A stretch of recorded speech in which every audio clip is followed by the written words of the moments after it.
Today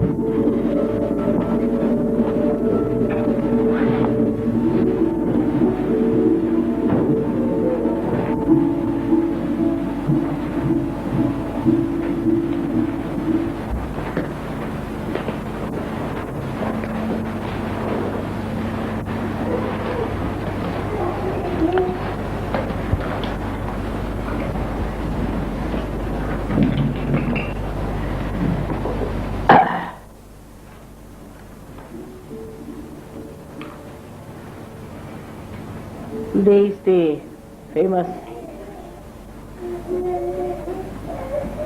great full moon. It's called as Sharada Indu.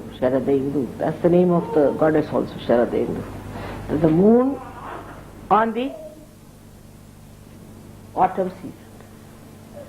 This is the biggest moon, and of course not in England, but in India. That day the moon is giving the greatest light. See? And it's such a great thing that Guru Nanak was born on such a date. As you know, in India, people celebrate birthdays according to the dates of the moon, called as Tithi, not as the dates we have here according to the sun. They follow. हाँ? I'm going to get. Sure. नहीं तो हो जाएगा, ही time निकल जाएगा. यहाँ है 2-3. फिर उसमें 3 घंटे अट जाएंगे. अच्छा ले आओ. अच्छा ले आओ, फिर देखते हैं. And this great personality was born in Punjab, where people were unaware of God's face.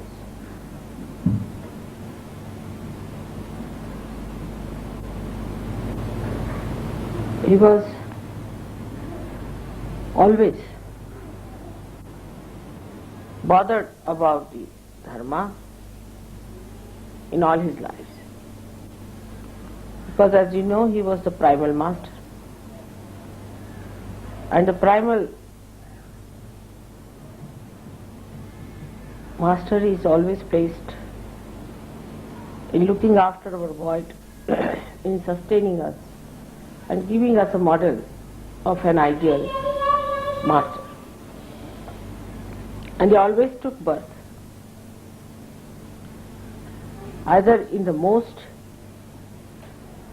difficult places like hills and dales and mountains, or they took places which are even more difficult things among people who were horrid and who needed their help. So in India, that time, somehow Punjab was regarded as the place where people did not respect God or traditional Hindu idols, or you can say the statues that were regarded as the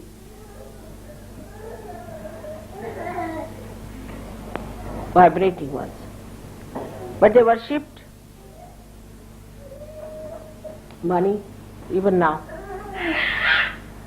And they worshipped power. And as that time there was a king who was very anxious to convert people to Islamic religion by giving them money. Many were taking Islam.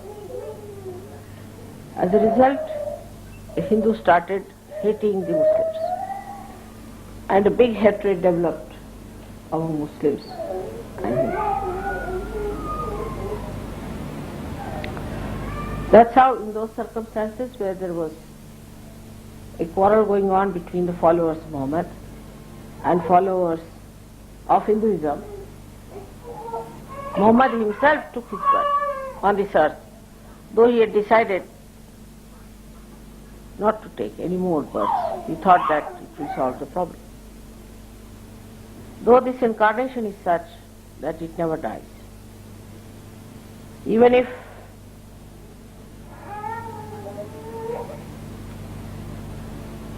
they leave the body, they are always around.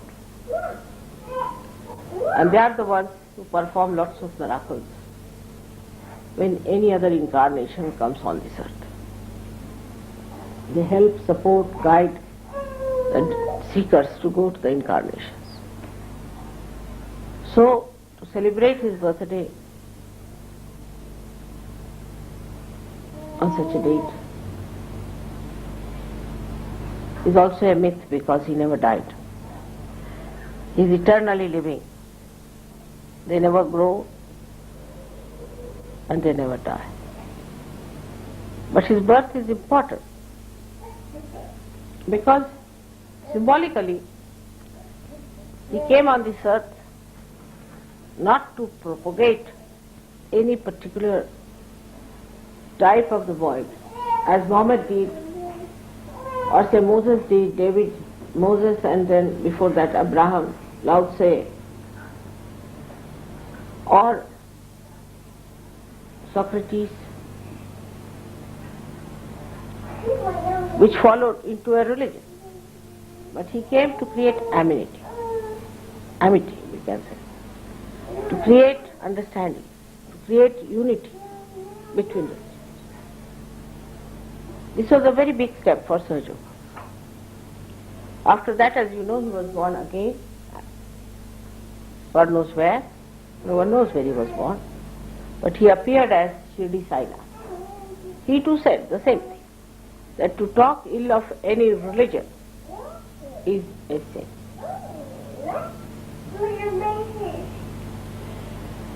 But these efforts are quite lost. Because the people who were Islamic at that time, or those who were Hindus, are now very great fanatics. So instead of they coming closer and loving each other, they have become fanatics.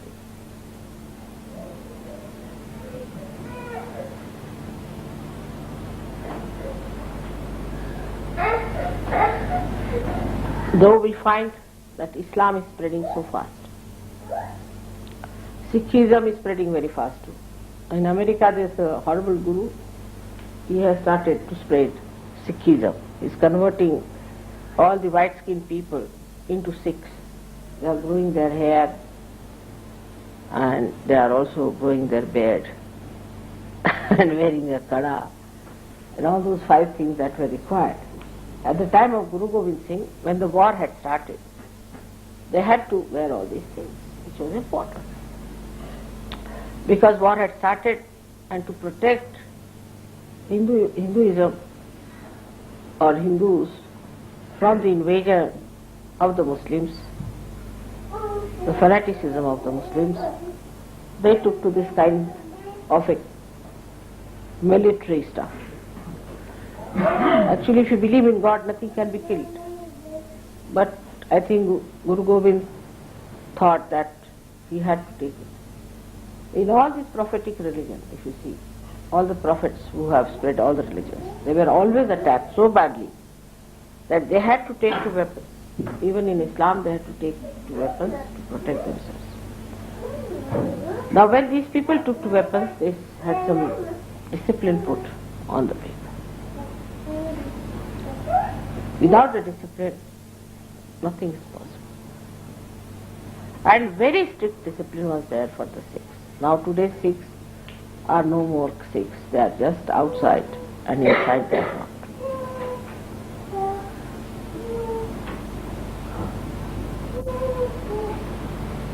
I would not describe all the strictness and discipline they had to go through. But every disciple has to go through a very severe disciplining of himself if he has to become the Guru. There is no doubt about it. It is not that only somebody like me comes and tells you do this, do that, and next day you forget business. It's a very serious matter. One has to understand. You have got your realization through Sahaja Yoga. Now you have become Sahaja Yogi. But still I would say you are not full Sahaja Yogis, because every Sahaja Yogi has to be a Guru. Otherwise he is not a Sahaja Yogi. First of all, you are Yogis because you got your realization. But Yogis are of no use, you have to be Sahaja Yogis. So you were told about all the chakras, everything you are told, about all the problems of Kundalini, how to cure them, everything about it was told to you. Now you became with that a different type of a race, a different type of people who are twice born, who are born by the Spirit, not by the flesh. Remember that. That's a very important point which John has said, that you are born by the Spirit and not by the flesh. Those who are born by the flesh are in flesh. But if you were born by the Spirit, that's how you were twice born. And when you knew all about the Spirit and the Kundalini, then you are a Sahaja. But unless and until you become Guru, you are not a full Sahaja. So to begin with, we must understand that Spirit is described as a kala, as a phase of moon, one phase of moon. But a Guru is described as the full moon, Purnima, Guru Purnima. Guru is the full moon. It's not just a phase.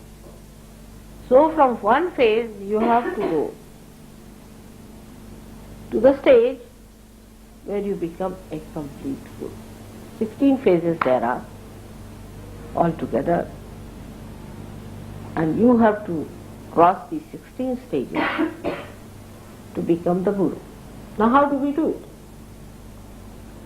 We have to be extremely objective about it. How do we become Guru? Because we have to become Gurus, no doubt. Now you cannot just say that, Mother, you give us a tape and we learn by heart. And we go to another person and say blah blah blah blah blah. Same thing whatever I have told you, or take my tape and show them that, Mother, this is our mother and she's like this and like that and like that. But they will say, all right, she might be, but what about you, sir? Now, Sahaja Yoga has a very big responsibility, which I don't think people understand. I wish they could listen to me very intensely and understand it. So far, if you see, Gurus remained Gurus and no disciples became Gurus. They were still regarded as disciples of a Guru, whether it was fake or anything. They never became Gurus themselves. So there was no need for them to grow. They had to take the name of their Guru. All right. Christ had his disciples. Muhammad Sahib had his own disciples. Nanak had his own disciples. Shri Sai Nath had his own disciples. None of them became Gurus. But now it is in your lot, sorry to say, that you have to become the Gurus. It's a privilege, actually. It's a very great privilege to become the Guru. And to become the Guru, we must learn what we have to do. This also sometimes becomes just a lecture. I think so. Because I have already told you on Guru Purnima what are the 10 attainments we have to have. Today all these 16 stages are to be seen how we have to grow into a Guru. First is we have to have complete discipline put on ourselves. Nobody has to tell you, like Mr. Nick is attacked by everyone. No, you attack yourself. You become Mr. Nick now. You have to make this body subservient to you. That is first mastery. The mastery is that my body can sleep anywhere. It can starve itself. It can live under any circumstances. It dare not grudge. Anywhere. It should be able to sleep anytime. It should be able to keep awake anytime. This body is to be mastered. Even if you read Ashtanga Yoga, first thing is mastery of the body, they say. So after realization, the first thing you have to do is to master this body. And is the most difficult thing for Western people. Because the matter is sitting on the spirit. First the spirit has to come, first phase. At least spirit has to be there. If you have to be the spirit, then the matter of moon has to be covered with that light. In the first phase, we have to master our body. So what do we do to master our body? First of all, you must see that what are the things that drain out our bodily much. We must know all the crooks who try to master us. So take you out yourself. If you could move a little, going out, turn too much to it. A little bit like that. There's a lot of space. So I have to first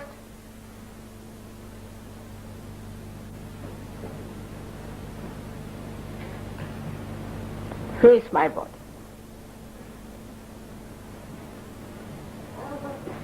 That first and foremost thing in Sahaja Yoga we learn that we have to respect our body.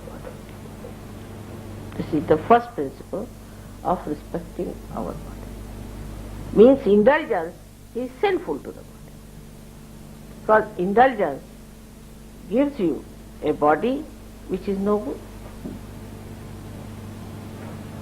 First of all, you must respect your body so that you can master it. If I do not respect you, I cannot master it. So to master the body, first of all, respect your body. And to respect your body, you must look after your body very well. But no indulgence. That doesn't mean that you go and stand in the mud or in the rain for hours together or get exposed to make your body absolutely sort of a abode of all the diseases and colds and coughs and things like that. So your poor mother suffers cleaning your Vishuddhi. It's like a horse whose neck is down. So you must look after your body by not giving it diseases. Laziness is against it. The persons who are lazy must know that laziness is against your body. Because lazy people will not bother to dress up properly, to cover themselves up properly, look after their body properly, put oil into different screws that they have, to massage themselves. Look after the body. That's the point. To look after the body, you must give some time, because this body is the temple of God. And now you have become the temple, but if the temple is dirty, is sick, is filthy, is unimpressive, is like a stick or like a balloon, nobody is going to come near it. So try to improve your personality, that it has to be a beautiful temple. I mean, I have given you so many tips that I think in my lifetime I have not given so many tips, even as this. Because normally people who came to a guru in those days were really, really great Sikhs. They would hang themselves upside down just to please the guru for months together. So that was a very different quality. People but one or two. Now when you have quantity, quality goes down, I accept. But why not you people take it upon yourself that will make our quality better? So first of all, train up your body. You must take some exercise in the morning, I have told you. That people sleep after breakfast, I am told, I was amazed. I mean, this is too much. See, God has given you this house as a blessing to be more alert, to give His light to others. Instead of that, if the candle is not even flickering, what's the use? So what you have to do is to first of all brush up yourself completely. Make your body all right. Alert. Actually at your age, one should not sleep for more than 6 or 7 hours. I tell you. No need. 6 and 7 hours deep sleep is sufficient. I also, in the night I sleep about never before 11. Yesterday we slept at 2 o'clock.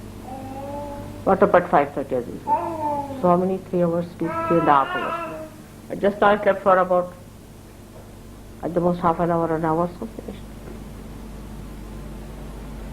Then you don't have to work, like me, in the sense even when I sleep I am working. So to rest your body for such a long time, you make your body sit on your head. It will be very, very difficult for you to be alert. So first of all, body must be looked after. There should be no self-indulgence. I mean, it can go to any extent of self-indulgence, like people don't keep their rooms clean, their clothes clean, they have no activity as far as all these nonsense. I mean, it is too low, too base to talk about, but it happens. People can go to any base limit, that's the problem. What to do? On this full moon day, one has to realize that on a full moon day, you are overactive.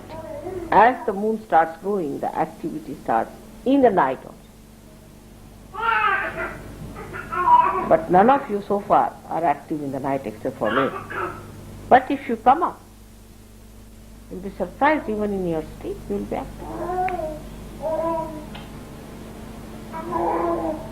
So first and foremost thing is that you must look after your body. The body should be present. And you should not go with the so-called fashions of the day. It's very important.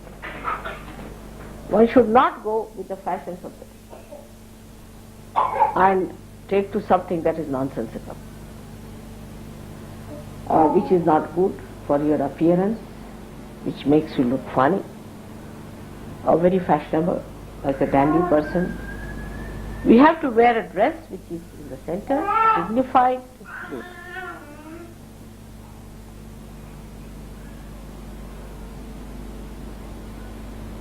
Now, I am told that it is very difficult even to wake up in England. Somebody had told me when I was young that don't wake up an Englishman. I haven't tried that even with the bar spoon.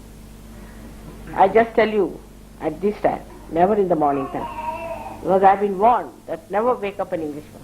That is the greatest sin on this earth.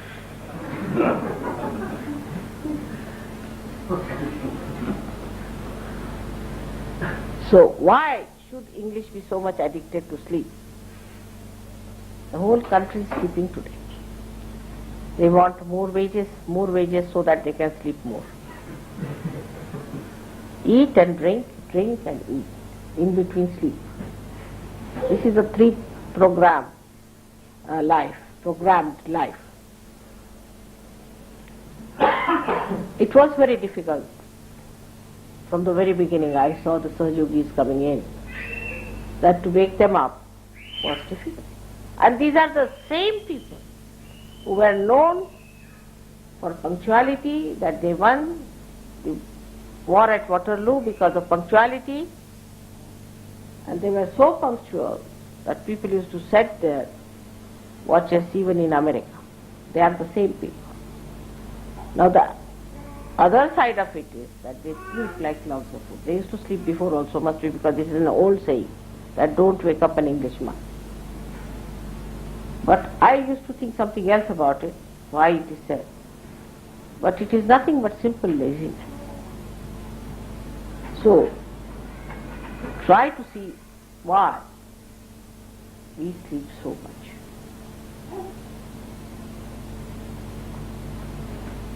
If the left side is strong, people sleep.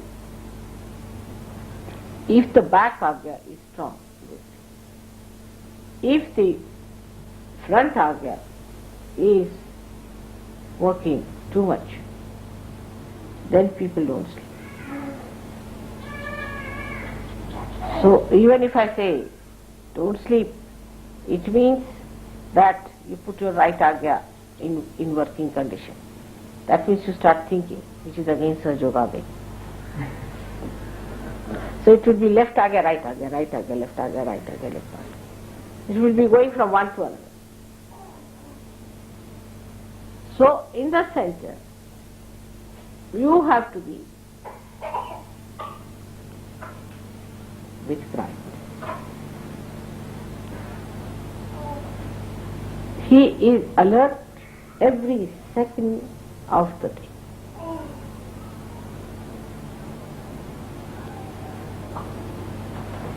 Killing, beating, hitting, curing, looking after, guiding, 24 hours. And go and ask any realized soul who is called as Avadhuta, the one who is the master. They will tell you they hardly sleep for 3 hours or 4 hours. Because they cannot work when they are sleeping. So they sleep for 4 hours, the rest of the time they are working. Either they meditate and do things by projection, or they work with their hands. They are busy people. They are very busy. You have to be very busy people, because now you are employed by God. And you have to do full justice to this employment by working hard. On the contrary, we have seen that it's very easy to get lazy.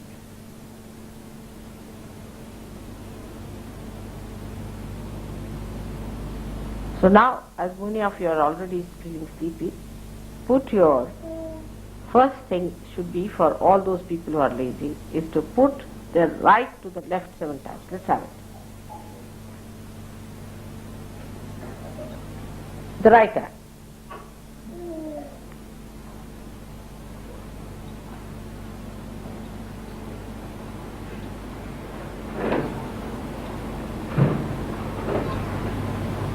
Huh. Better? Now the back agya. Let's have it. Laziness is first. Sri Krishna was against laziness. I mean, anywhere he got a chance, he talked against laziness. Alasya. Now watch me. On the photograph you can do the same.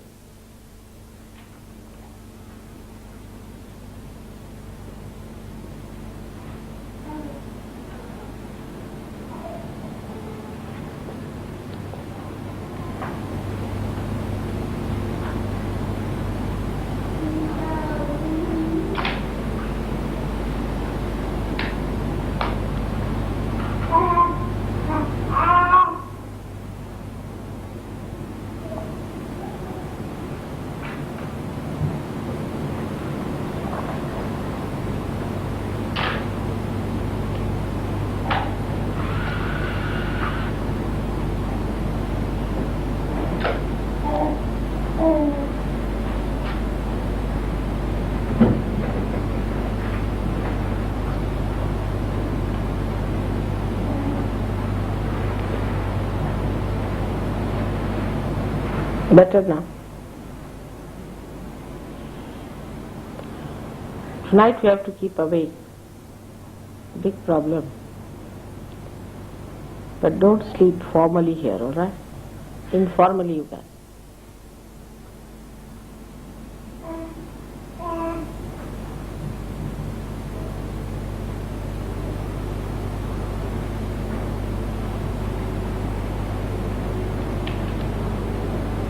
Better?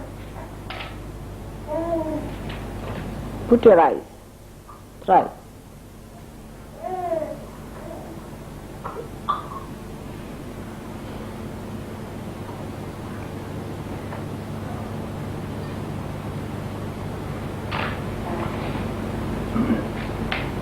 Again.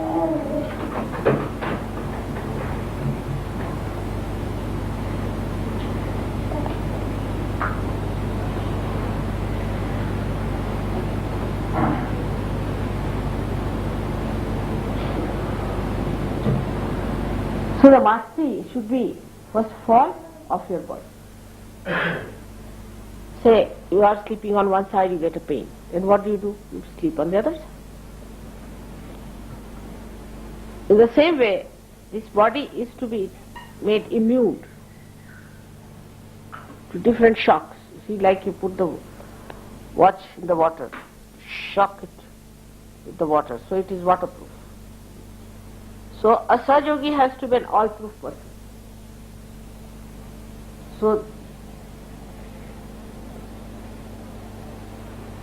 he has no place to complain, because he is supposed to be all-proof, you see.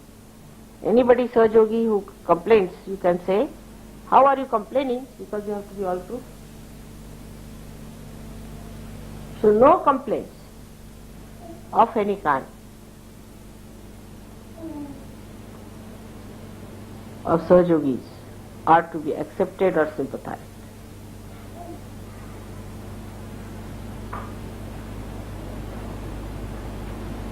If you start accepting people who are complaining tired, you will be always busy looking after them, and you will be of no use for Sahaja Yoga.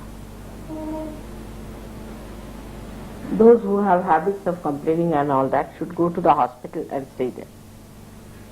Complaining people are really people who have some sort of a possession, I think, that they all the time complain and try to torture you and make a nuisance out of it. Such people cannot become gurus.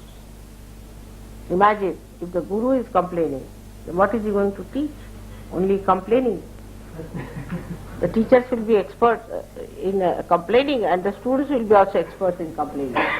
So you create a set of complaining disciples, you see. And when they come to me, what I find, they all have double bliss than yourself about their complaining. But also is very characteristic. Like Australians seldom complain. And if they complain, they are hit also very badly. Seldom you will find an Australian complaining. I have got letters, except for one or two, who have now found themselves out. Seldom they complain about themselves, about their body comfort, this thing, that thing. So under any circumstances, those who can live are the people who have achieved the 160th. Only the 160th. Jaise rakhahu taise hi. Mother, the way you keep it, we are willing to stay. Of course, the mother has kept you very well. All the luxuries offered, mother has given. She doesn't torture you like other gurus have tortured. Once for all, my son has gone through all the tortures. There is no need to put you to any tortures or troubles. But you should see how your body reacts and tell your body, yes, Mr. Body, will you please now behave yourself and not try to be indulgent. All these indulgences come to us through our senses. So if you can master your body, you will also master yourself. For example, the master, or we can say the highest of the organ which controls most of the organs, I personally think, is the tongue. Because it's the primordial nonsense.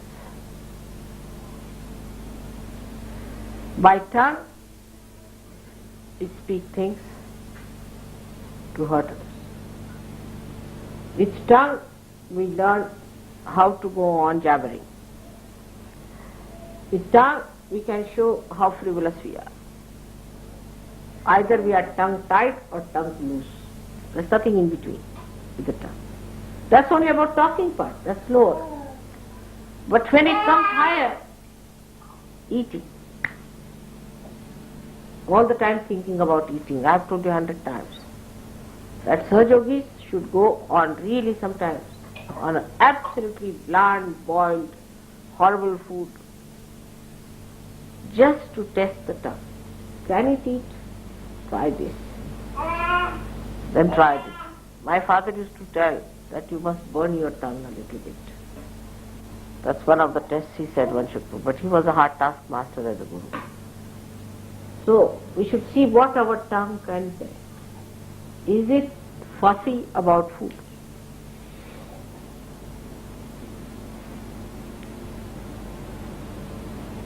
When it sees the food, does it start watering, first of all?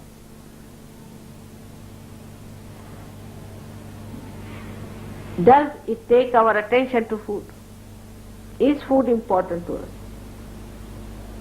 So the first thing to overcome the problems of your tongue is to starve. Starvation is the only way you can correct yourself. You see, if you starve yourself, say, morning, just have little to eat, reduce it to half. You will be surprised your intestine will be half gone. After some time you cannot eat even if you want. Your interest will go up. Train up yourself. Starvation is a very good thing. I think 40 days that Christ did is a very good idea. But that should not be a kind of a thing that they have Ramadan, that they eat the most spicy food during that time early in the morning, and the whole day they starve thinking about food. Starve yourself fully, but don't think of food. That's difficult, so starve yourself halfway and don't think about food halfway. Gradually try to master your tongue. Mastery of your tongue is only possible if you know how to starve yourself. This is for the western side. For eastern side, they fast morning till evening. I know of ladies, if you ask them, they said, I observe Monday, I observe Tuesday. I observe Wednesday, I observe Thursday. I observe Friday as a fast, and perhaps maybe if I do not starve on Saturday, I will eat on Sunday. I have known such people in my lifetime, many, who just go on fast. They are such experts and scouts, you see, that they can show you that they can fast for 50 days, 80 days, 108 days, and 365 days. Starving masters. So for them I have to tell you have to eat when they are starving. To you I have to say, let us see which date we can starve ourselves. Let us have one day to celebrate. Today is great day of Nanak. One day let us stop. Which day should be? Monday we cannot, because Monday we have a program. Tuesday we cannot, because it is the day where Hanumana has to work. Wednesday we cannot, because that the creativity took place. How can it be? Thursday we cannot, because we are a guru at that day. We have to work very hard as guru. Friday we cannot, we have to work the Shakti of Mother. Saturday we cannot, because we have to do all the intrigue of Sri Krishna. And Sunday, how can it be? This is the day of the sun. So which is the best day for starving now? Let us see. We should have Thursday. Because Thursday is the Guru's day. And let us do some fasting. Half day. Can we start with half day, then full day? Thursday let us have maybe second half, because breakfast is essential, I think. Without breakfast, you see, the horses cannot ride. So let us have the second half, or we can have the first half. Actually, you have to devise yourself. If you have to be the Gurus, it's like going to a college, where you are left to yourself. It is you who has to discipline yourself. Nobody has to tell you that you do this and do that. That somebody has to wake you up. In India, it's the other way around. If you tell somebody that you have to wake up at 5, the person who has told will be awakened at 4 o'clock. Himself, the one who has told, so that he doesn't get up to wake him up. Did you follow me? And the whole house will be awakened at 4 o'clock, so that they can take up the duty from the person who has to get awake. But the fellow who has to awaken might not sleep the whole night. It is just the other way around, the other extreme of it. Say if I am there, one night I sleep there. If I get up at 1 o'clock, I find all of them sitting and meditating in the passage, up to the bathroom, everywhere. They have not gone home, not taken food, nothing. Just meditating, taking vibration, correct. I am sleeping inside. In the night I want to go to the bathroom, I just cannot go because they are all meditating. Nobody is sleeping. Nobody is sleeping.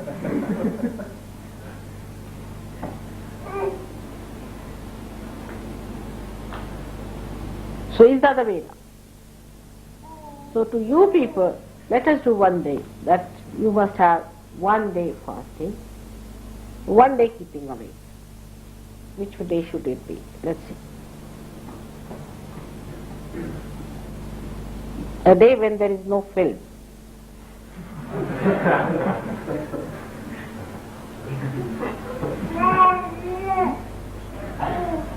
half night. Second half, I mean. Not the first half. Which day?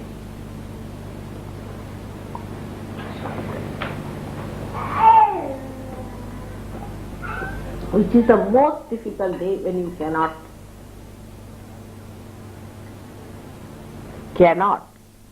keep awake. Friday. Huh? Sunday night. But there's a film on. Without the film. You see, treat yourself like that. Joke with yourself. Now, Sunday night, is there a film on? After 12 there isn't. So Sunday night to get up at 12 o'clock. Let's have it. Enjoy. Don't get angry. Make a fun out of it. You think more about it, then you get upset. You just don't think about it, really enjoy. It's like swimming. Get up at 12 o'clock, all of you go for a bath, nicely sit down, say bhajans, this, that. Let us. Should we?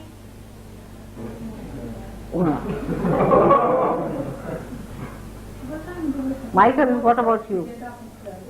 I don't go to bed till 2 o'clock. Huh? I don't go to bed till 2 o'clock. Up 12 o'clock. No, you have to get up at 12. No, you have to go to bed till 12 o'clock, get up at 12 o'clock. You see, the first half of the night one must sleep, always, is better. Second half of the night is the better part. Alright?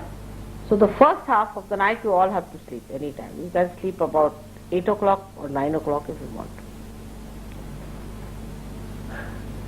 But that should not be important, what time you sleep. Whatever time you sleep, you have to get up at 12 o'clock in the morning. Or say after 12. So Krishna was born in the night about 12 o'clock. Nanak was born 12 o'clock in the night. All the gurus mostly took their birth 12 o'clock in the night. To celebrate that, we must have one day where we do not sleep after 12. But then what about Caxton Hall? We try Saturday night. Huh? Saturday night. We do it Saturday night. It'd be safer, so if there's any accidents, they happen on a Sunday rather than a Monday. Alright. So you can sleep in the daytime of Saturday or of Sunday. Sunday afternoon you can sleep. No, that would be not wrong, right? But if you make any compensation, then you are not torturing your body much. You must devise a method by which your body does feel that it has to get up at 12 o'clock. Better keep it that time. What do you say? All right. I think the people's work might suffer on the Monday for me. Huh? People's work might suffer on the Monday. What? So people's work might suffer on getting up for Monday morning or that. They will never. Take it from me. They will not. You see, work is not important. What is important is your spirit, your mastery. Work in any case you are not going to have after some time.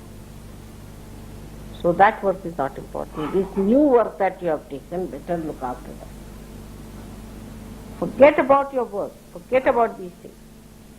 What is important is your spirit. Otherwise, you cannot become gurus. Spirit is the most important thing. The rest of the things are absolutely unimportant. Is zero. I've been very so slowly trying to take you out of the mud of materialism and of these mundane things. But you have to work for God. You are special people. So you have to make yourself a master. So God gives you all the blessings, everything. But the idea of luxurious life must be given up. People want to make life luxurious. Then you will have the luxury of this world, but not the luxury of God's blessings. One of the two you have to select. Either you lead a luxurious life here, come this side. Either you lead a life which is luxurious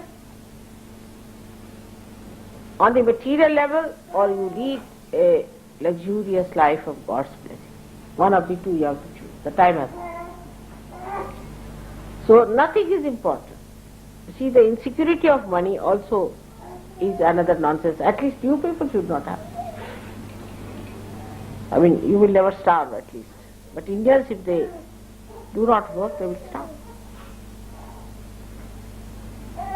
Not you people can never starve. If you are unemployed, government is happy more. As long as you don't bother them. If you sit at home and meditate, they'll be very happy. So to earn more money or to make more money is not important at all in service. Most important thing is to be the spirit. For that, whatever is to be done has to be done. Let everything suffer. You don't make your spirit suffer. Because you have to become the full moon, like Guru Nanak. How much did Guru Nanak earn?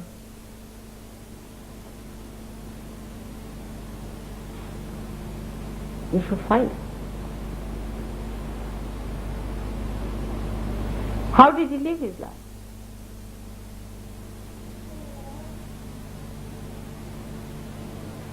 There is nothing to bother about money. Because more money is not needed. Just needed for your food and for your living. And then money is arranged if you need any extra money sometimes, emergency. I've done it for many Australians, you know. But those are the people who have dedicated themselves fully. And that is why they have been helped whenever there is an emergency, they don't have to. But the dedication to your spirit has to be full, complete, and nothing to your work, actually, because that goes hand in hand. If you are not worried about yourself after realization, about your spirit, you will have all the problems of the world. First and foremost is financial problems.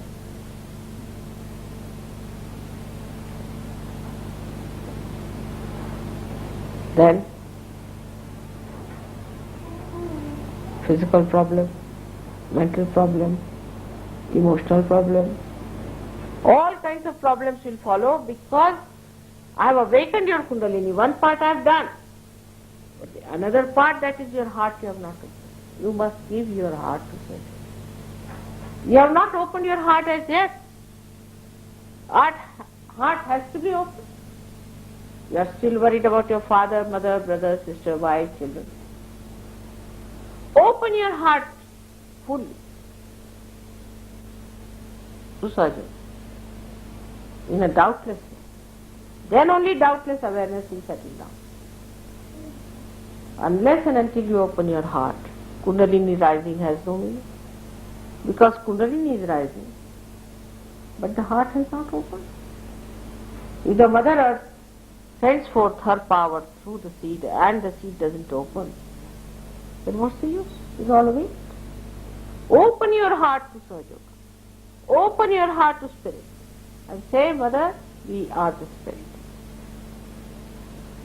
You have to realize this. Many people also perhaps do not realize that you have come on this earth to be the Spirit and not to be workers of human beings.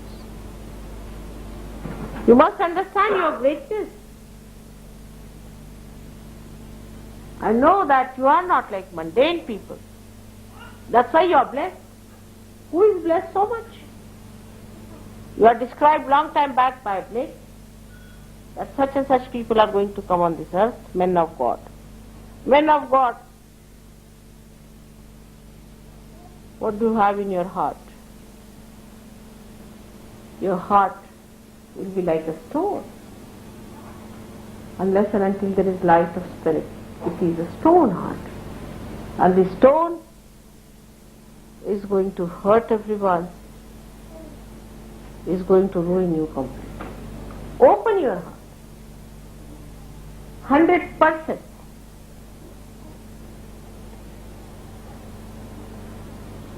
You have met Indian Sahajogis. They have problems of money. Or how much they work for Sahaja Yoga. Day in and day out. How much they have contributed for Sahaja Yoga. Then imagine about 7 lakhs of rupees they have collected. Krishna knows. 7 lakhs of rupees they have collected for their ashram. 7 lakhs is 35,000 pounds. 35,000 pounds they have collected. Only in Bombay. In Delhi they have a collected of 5 lakhs. 25,000. They are working, they have families, they have children. But what they think about is nothing but Sahaja Yoga, nothing but Sahaja Yoga, nothing but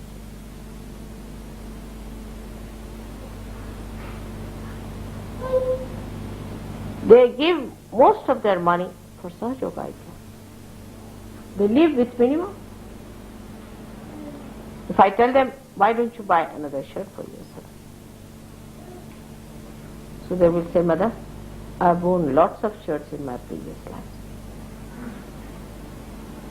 So satisfied. We have found the Atma now. Let us dress up the Atma. We have found out our heart. Let us become the heart. What is the need to worry about these things? We have done enough of all these nonsense. I tell you, they think they are poor, but they are not. Wherever they can save their money, they will save it. They used to give me some money before. I said, no, I don't need just now. There's no need. Because I have no place to keep. There's no trust, nothing. How are we to do it? They continued like this till about, I think, 73, 74, when I went back, we thought of starting an ashram because you people were all coming there. So I said, all right, now you have to give me money. All the Sahaja Yogis can give me money, whatever they are saying. But you'll be amazed, everyone came out with 1,000 pounds, 1,000 rupees. Every one of them, whether he was a laborer or every one of them, 1,000 minimum, up to 21,000. In 3 years' time, that's it, because they thought it is our responsibility to save money for Sahaja Yoga. Tomorrow if you have to have an ashram, how are we going to have?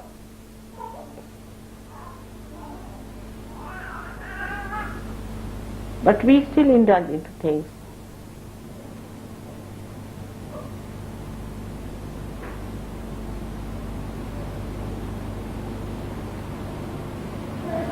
So this is what is the Guru Pad. The gentleman has to sit down. Give him a chair. Please come. Please. Come. Need not be standing. All right.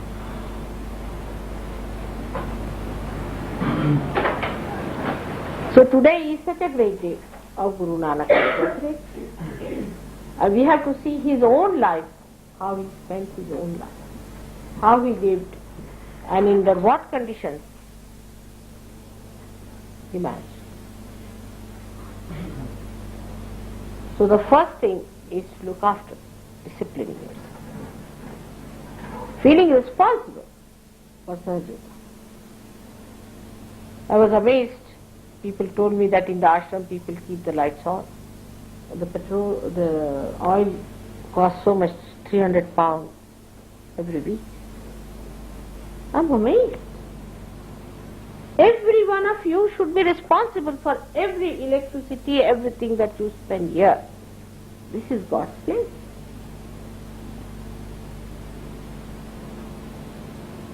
Somebody has given the car, everybody wants to use the car. You see, the saving the pounds is still going on in the heads of Sahaja Yogis. If they can say by taking somebody's car, they would borrow. Never borrow anybody's car. It's not for you. You must have your self-respect. Why to borrow anybody's car? It's not to be done. So the second point of the self is self-respect. First is the respect of your body. And the second is self-respect.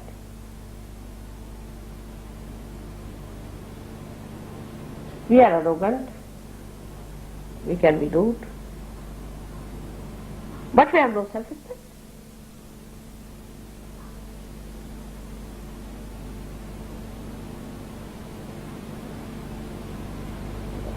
But it is the tree that is lacking.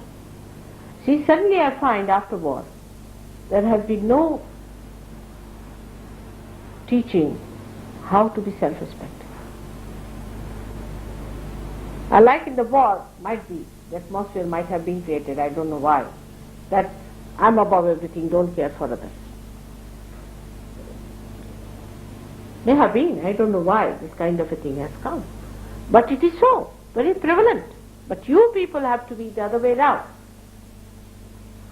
Others are first and then yourself with your self-respect.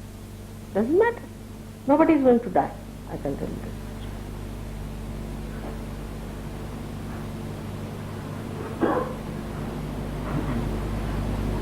You all must have self-respect.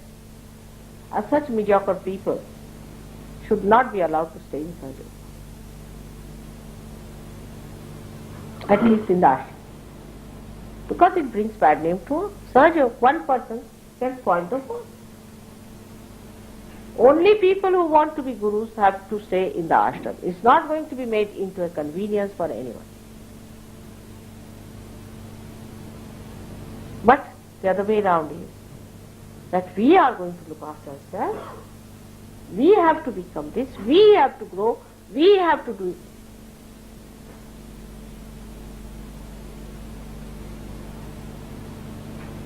Then it's just the other way round. Everything works out. I don't have to tell you. This is so base and so gross. that after being here for so many years, we should all have become avadhutas by now. Absolutely. Controlling all elements, everything should have been possible. But still you are under the grip of the element. How can you control it?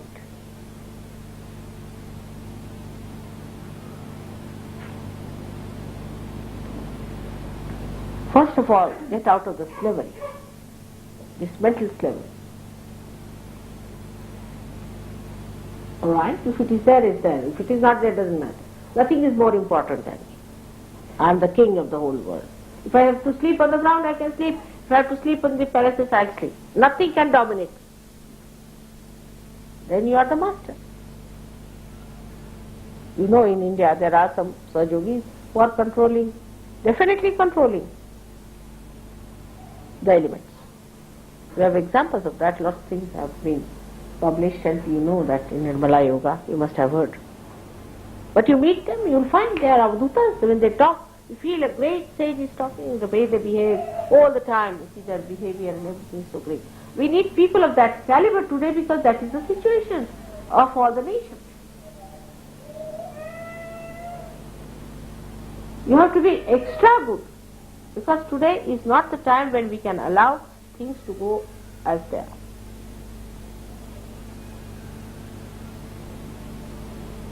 Or we are not just disciples, we all have to become gurus.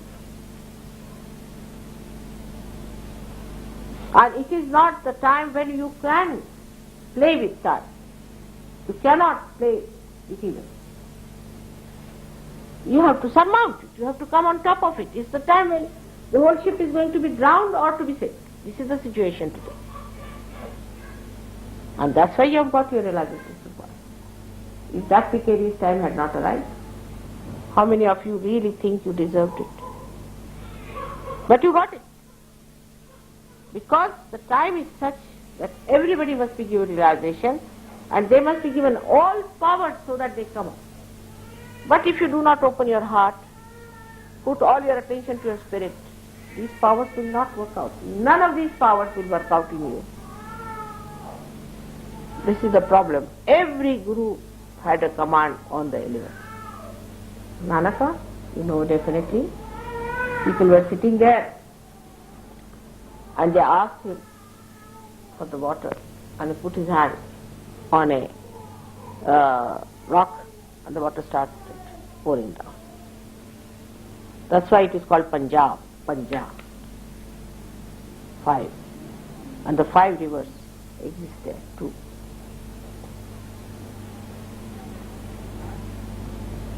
It is said about all of them that they had powers over elements.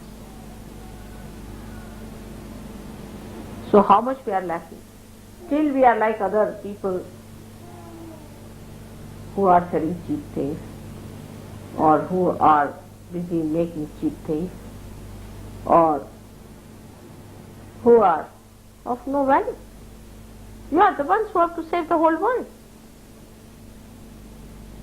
At the maximum of my life, blood and toil and everything, sweat, I have put in this land of you. And the time is coming for me to give.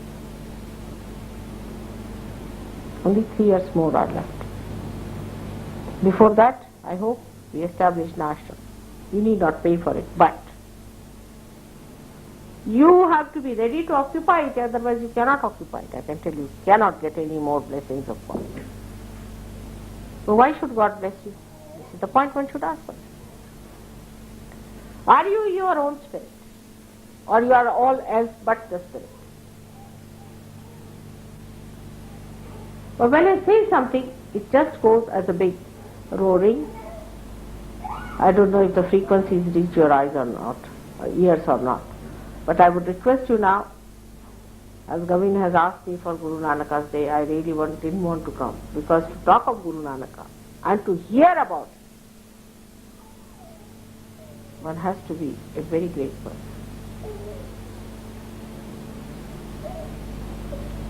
Because such a light to bear, you have to make up yourself. Everything else is important. Then how can you talk of Sahaja Yoga coming over? I went to America, I was surprised. Americans, whatever it is, few people. But to them, Sahaja Yoga is the most important. They talk nothing but Sahaja Yoga, their life is Sahaja Yoga. Morning till evening they are working out Sahaja Yoga, nothing else. They are not for Australians, you know.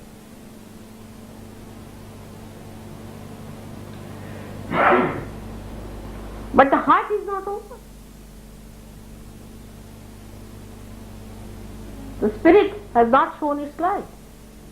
It is the one that gives you complete satisfaction, complete joy, complete Guru's principle, because then you start giving. If there is no light, what are you giving? Darkness. What are you giving to others? The darkness that is within you, if you are going to give that. So the second phase has to be, as I have told you, to have self-respect. The one who asks, demands, has dirt, has no self-respect.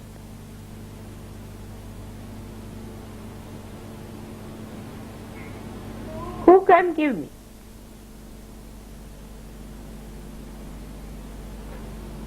When I am forgiving, nobody can give me. We have to learn to give. And give and give and give. Does not matter. I am so worried sometimes that I do not give you any hard tests, I tell you. Even a little bit, when you try to be funny, you do get a little bit hurt, but again I soothe you. But sort of a mediocrity, you see. This mediocrity is not going to help. You see, the age of mediocrity. In the politics are mediocre, useless people. You go in the economics, there are mediocres, everywhere there are mediocres. In Sahaja Yoga we have to have extra brilliant, extra sacrificing, extra dynamic, extra compassionate people. Otherwise Sahaja Yoga is not going to work out. If you fail, it will be irresponsible. Naturally you want me to help you. I have done my level best. You see. All the quick methods, instant, like puja, all that I have allowed you to have. But that does not stay in you, does not retain in you. The vibrations are so much. You have no idea. Some people have felt the gale coming out. Gale. So it is there. You may not feel it. If you ask Gagangarh Maharaj, he will tell you what happened to him when he first felt it. But to you, nothing happens. What if gale comes to Rock of Gibraltar? It doesn't feel it.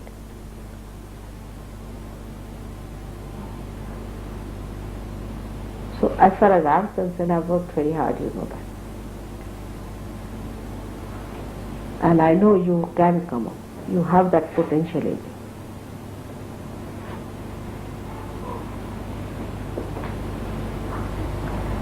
So, you must make your own rules and regulations. Nobody needs to make. If somebody makes so much, you make your own so much. Like tea drinking, like mad. I just don't understand. It's like a life which is a swingy thing, you see. It has no direction, it has no guidance. You must, if you are the master, you must at least be the driver of your car, if not the master.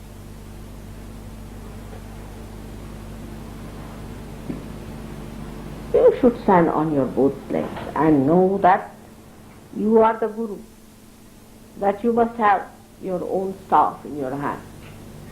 The staff that will guide others, not a support to you. If you are yourself a lanky-panky person, how are you going to hold all the masses to you, and how are you going to guide them?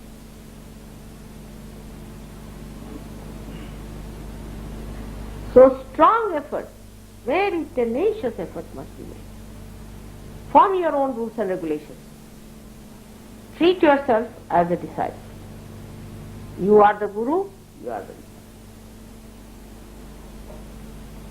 So the third phase of this thing is to be the spirit. The spirit, that is the guru, and the rest of it is the disciple. Your body, your mind, your emotions, your intellect, everything is a disciple and you are the guru.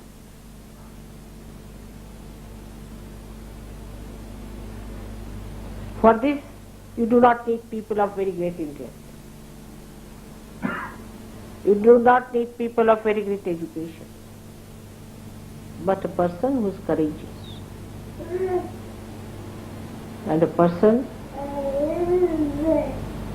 who is of that quality. When you go to India, you must meet a gentleman called Harishchandra. He's a very simple fisherman. He's a graduate, of course, but he's a simple man, works in a bank. When he came to me in Sahaja Yoga, he got his realization. I have told you his story once. Again I'll tell you what sort of a man he is.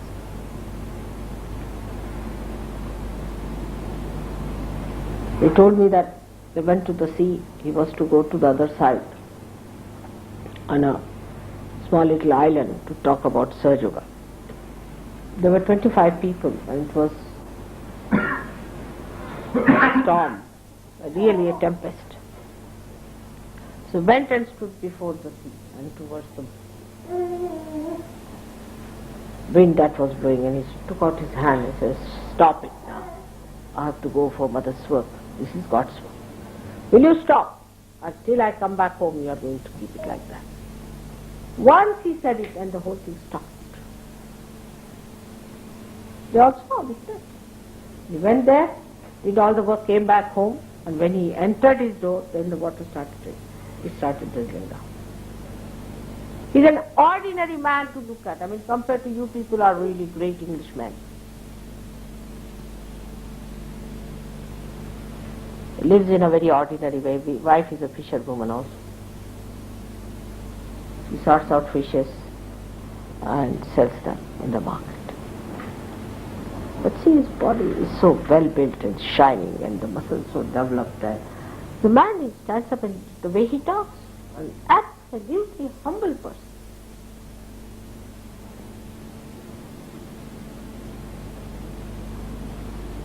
No wonder Christ chose fishermen.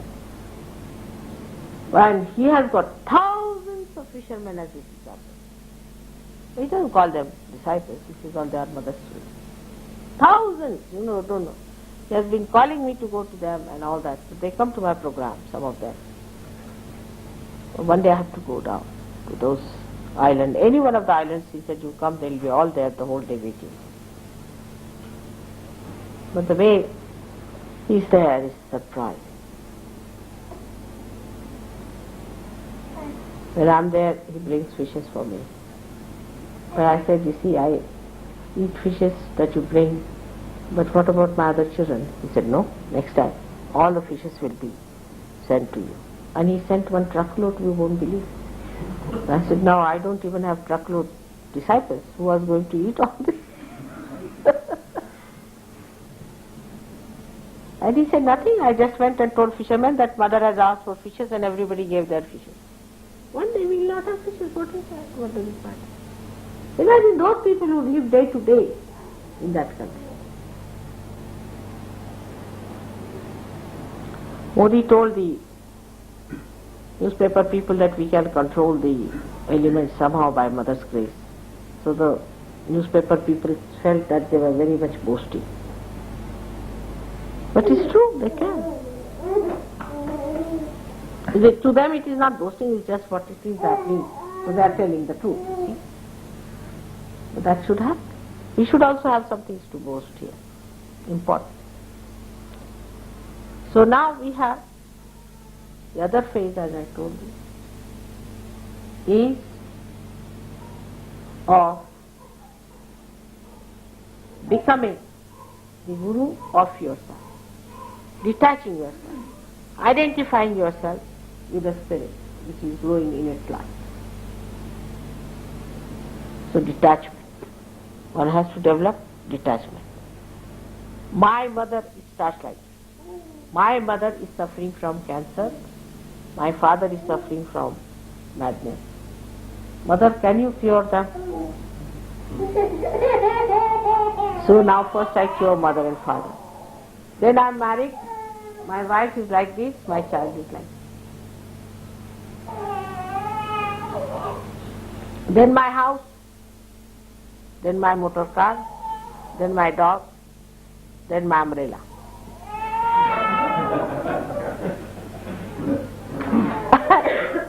I have to go on struggling from A to Z, from Z to A. All right? I can do up to a point. But for what? For what? Why to cure the mother, father, brothers, sisters, every relationship, the 10th marriage and the 11th divorce?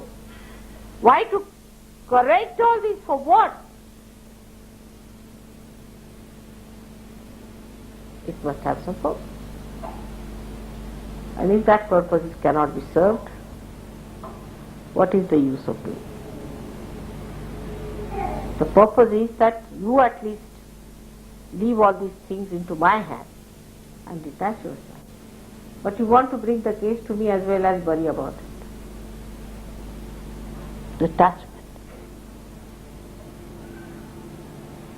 But the idea of detachment is like this. I am very detached about money, mother. Absolutely. I am not bothered. I keep the lights on. Why to worry about money? This is our. Why should we worry about looking after the gas and all that? After all, we are detached people. We are in detachment, you see. We are not attached to money. But who is going to pay?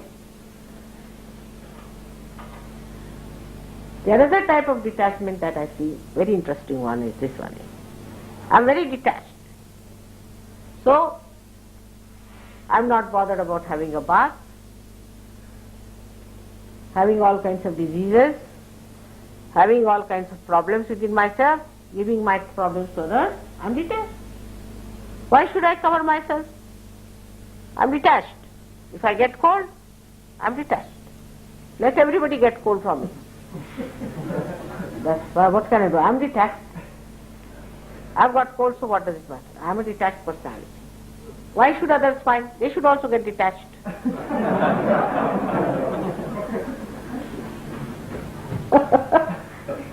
This is a ridiculous limit we can go in our idea of detachment. Detachment is from within. You are not bothered.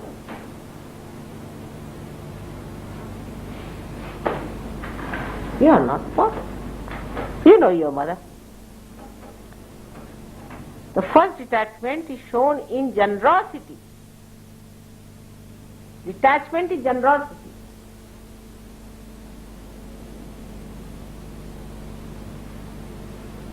Very nice. She sold her ornaments for nothing at all. I mean, I would never have accepted that money. She just sold. It's remarkable. She's poor. She's Polish, not English. She sold her ornaments. And this is what communism has done to people. They are very detached. Communists are very detached people, I think.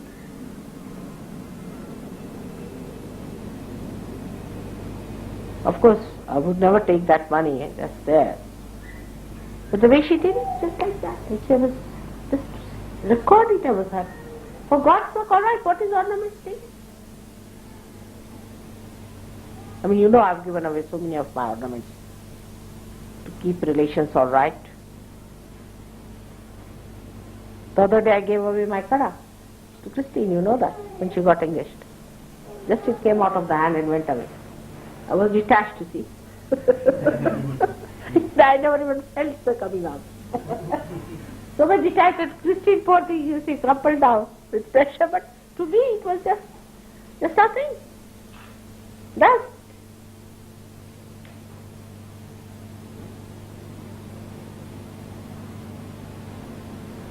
So that detachment has to come. Now you should know which part you are there.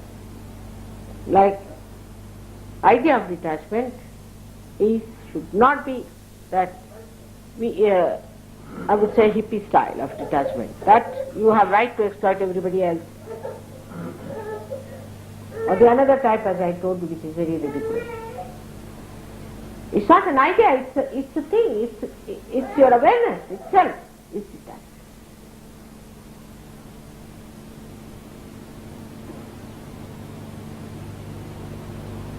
So these 4 things for your material side is important. What you eat is not so important, because whatever you eat, if the brain is going to be such a nonsensical thing, it's better whether you eat it or not makes no difference, just sterilize it.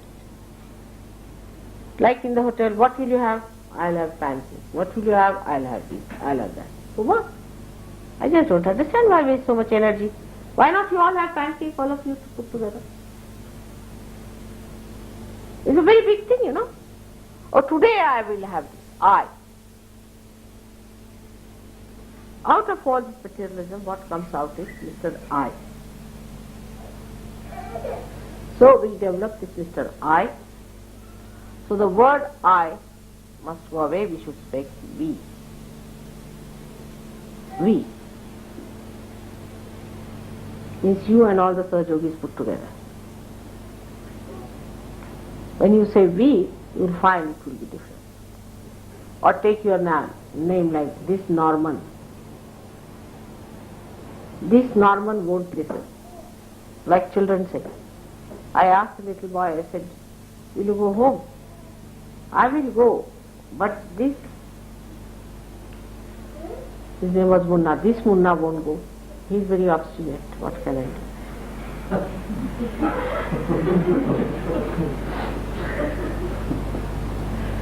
This is detachment. To speak in third person is detachment, in which you are not in the picture, you are a witness. You are a witness. So this detachment should work in such a way that you should witness the whole show. You are not involved in it. But just see what happens in collectivity also. It becomes a political issue certainly. In Sahaja Yoga also, political issue. Nothing short of political issue. We are not here fighting like union leaders. We are all leaders. Where is the time to fight?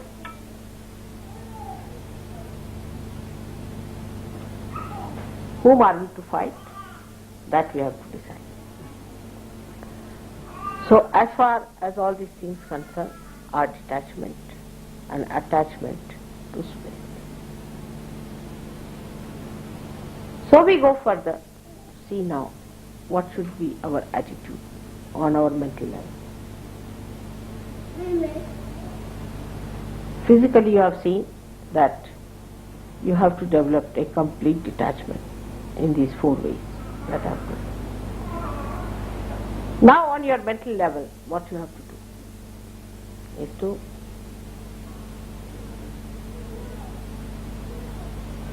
understand the essence of every writing. Try to discriminate between vidya and avidya. Because avidya will kill you, will take away your energy. But vidya will sustain.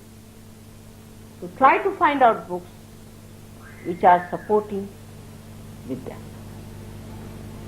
I was surprised as a lady Barbara, she met me only last time, Ravina, and she has written such a tremendous book, you'll be amazed. I mean, of such a level on Sahaja Yoga, very tiring. I'll show you that. And you know that book is now being considered for giving her a doctorate. Can you believe? In an American university. Of course, that's only possible in America. But still, that book has that level. I was amazed at the book.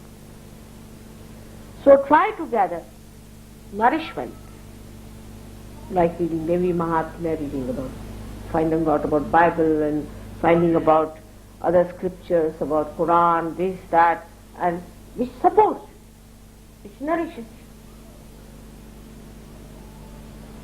Blake, Kabir, Nanak.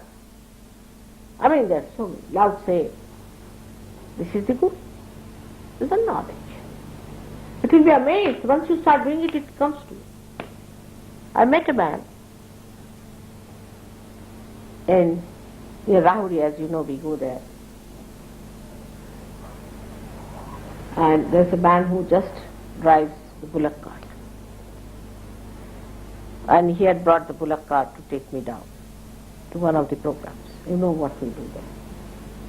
He was sitting there, we were waiting. I was talking to him. And I felt an avadhuta sitting there to drive me. I mean, uneducated, absolutely, he has never known book, he does not know how to write, but when he was talking, I was saying, oh God. From where this knowledge?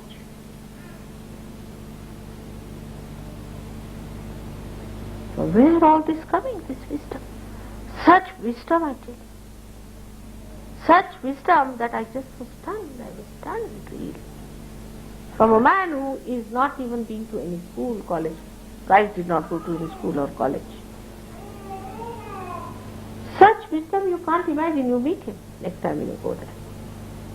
If somebody could translate him, you feel like touching his feet. The way, extremely unassuming, simple man, wearing a white, clean, see that topi and clean dress, and driving me down. And to him, this was the greatest privilege of the whole world, is to drive me. He said, it must be the greatest of all, something I must have done to be able to drive. In such simple ways, he was explaining to me about the character of the bullocks and the human beings. Just imagine. Other things he talked about, if I tell you, you won't believe, so I just don't know. That's the sign of a great man. He doesn't talk of frivolous things. He has no time to talk about frivolous things. I have seen my own grandchildren. They never talk of frivolous things. They have no time. They are so busy, you know. All the time clearing out. When they came here, they said, we have to clear out this Brompton Square, then we have to clear out this Knightsbridge, then we have to clear out this London, then we have to clear out this England. Where is the map of England? Bring it. All the time they were busy, you see, clearing out. And then this place is Wales and this place is this. Oh God, this is horrible. Bring some shoes, do this, do that. All the time they are busy morning till evening. They would go upstairs in the room and they are busy. They are busy because they have no time to talk about the mundane things and all that. Then he brought the dolls. I brought some dolls and toys for them. They put all of them there. You see. And they put them on the map there. Now, see now, to dolls. Now you look after it, you know. They're talking to dolls like that. Dolls are their disciples, teaching the dolls. You see? Don't sit like this. You must sit properly. You don't know. You can't bend your knee. Better learn that. You must learn to bend your knee. You see, because the dolls have straight legs.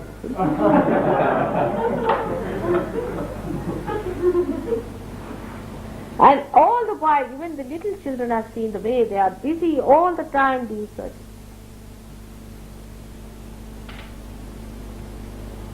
Every level they are working. As today I was telling Rustam about my own father. See, I was a learned man, of course. But when he talked, he used to talk of something like I told him about the state of a person called Sabrant. He told me that human beings are very different from God. When the God incarnates, then the Sabrant state, which is awakening between the subconscious to the conscious state, is direct. It comes down directly. But human beings go this way. They never go straight. See, God descends, so he descends properly, but ascends is always in a very subtle way. Goes on like this, and he gathers everything that is in his subconscious. So the Sabrant state, where he is waking up, is such a dangerous thing that he can gather up anything. And by the time he gathers up, the dream becomes something so funny. He may look at a God whom he has seen in his dream like a witch, and the witch like a God. So the way, you see, I saw him always busy. I went to talk to him. I found a companion. He found me a companion. We could talk because his attention was there. His attention was not how everybody has made their hair and how they are sitting down or what are dresses they are making, what do you have in this thing. Nothing. His attention was on the spirit. His own spirit and spirit of others. And he was so dynamic in his brain that he knew your dictionary by heart, I tell you. He never consulted dictionary all his life. Neither Sanskrit nor English. He was master of 14 languages. Can you imagine? How he must have managed. He used to play tennis very well. He used to swim for 3 miles every day. 3 miles. He had muscles that he could lift you up and... Yes. Very healthy person. Healthy man. Very generous. Very generous. Much more generous than me, so you can imagine. Very generous. To him nothing mattered. All right, you like it, still have it. You have it, like it. He'll starve himself, but he will be generous. And a man of sense. So we come to the second point, which is we have started. The fifth one is mentally you must only take to things which are nourishing. Through vibratory awareness you will know. Ask other Sahaja Yogis if you do not know. But take nourishing things to read and not horrible, detrimental to your throat. If you read them, you are responsible. You are real great readers, I must say. You ask any name, everyone knows. I said, who was Gopiest? Everyone knows. You need not be an architect to say that. Everyone knows what happened, who is this, who is that. Out of your seeking, you have done one good thing, to read everything, whether good or bad, whatever it is. But now, after the realization, you must try to find out what you have to read, what you have to know should be nourishing. Talk, that's nourishing. Helpful. So, in talk, you should have compassion. If you are talking to someone, you should be full of compassion. Sahaja Yoga is a system of compassion. A guru has to be very, very patient. It's not like other gurudom, or even real gurus had no patience. This is a system where patience is the only way it will work out, because no gurus gave realization, it is only you who have to give. And you know what is realization is? The other day we met one, a fellow sitting tight. I said, no. They said, we have failed, mother, we can't give him realization, it's hopeless case. I said, really? So I went there. At the end of it, you see, they said, mother, there's one fellow sitting. I wanted to avoid, you see. They said, all right, raise this kundali. Raise it up. Tied it up. My hand's paining now. Oh no, I didn't feel anything. I said, this fellow is least bothered how much we are working on him. He's just thinking he's obliging us. So then 2-3 people came forward, brought a light, put the light before him, did bandhan, everything. Again I raised this kundalini high. No, not tall. When tall like that for half an hour, then I gave up. I said, sir, I'm sorry. You are too great for realization. We'll try again. I'm not convinced. And I was fagged out. I said, really? I am convinced about it. So you allow us to go, and then I gave up. You have to have tremendous patience and sense of humor. You just can't tell him off. You see, if I told him you are good for nothing, useless, you have a bad kundalini, you go away from here, get away, get lost. I couldn't say these things to him. I had to bear him through. And not only in the end, I had to say that you are a great man, you see, because otherwise he would have used some other method. Because already the ego was so big that with all the things I put inside it, it could not be snake. It was made of a special fiber. It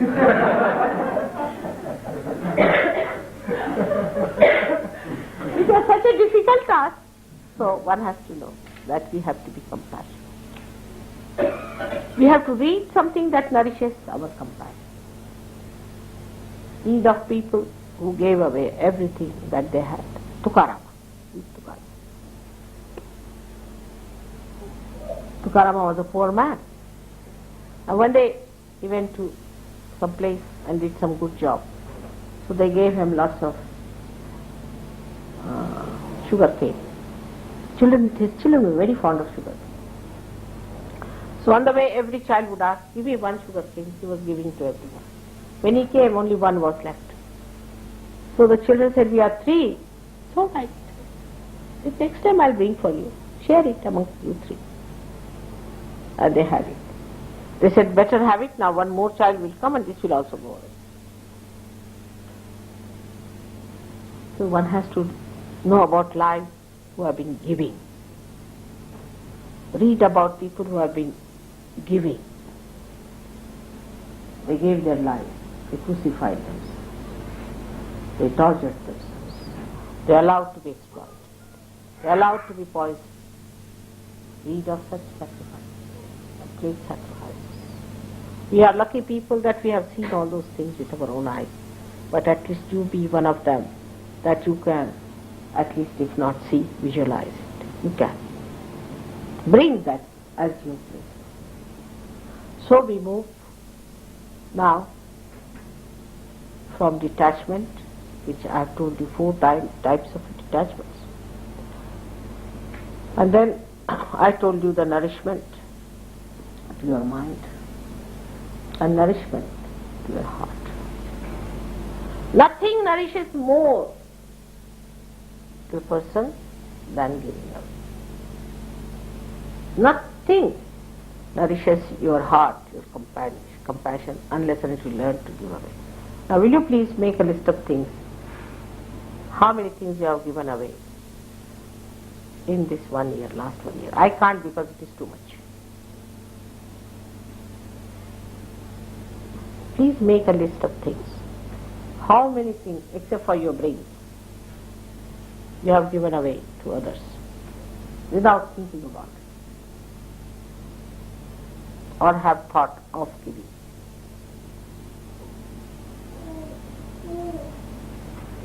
Since Christmas, let us to this Christmas.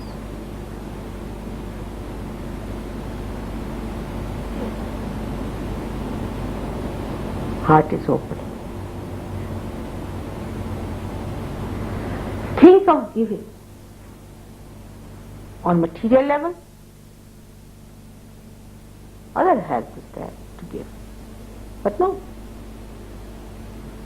we don't even give the other help, for which you don't have to spend any money. Just give a hand.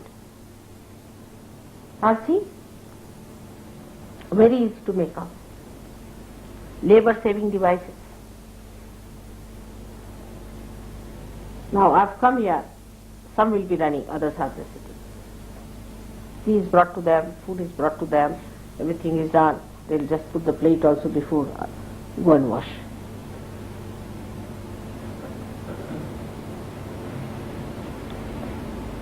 It's not only selfishness, but it's unmannerly. Unmannerly to be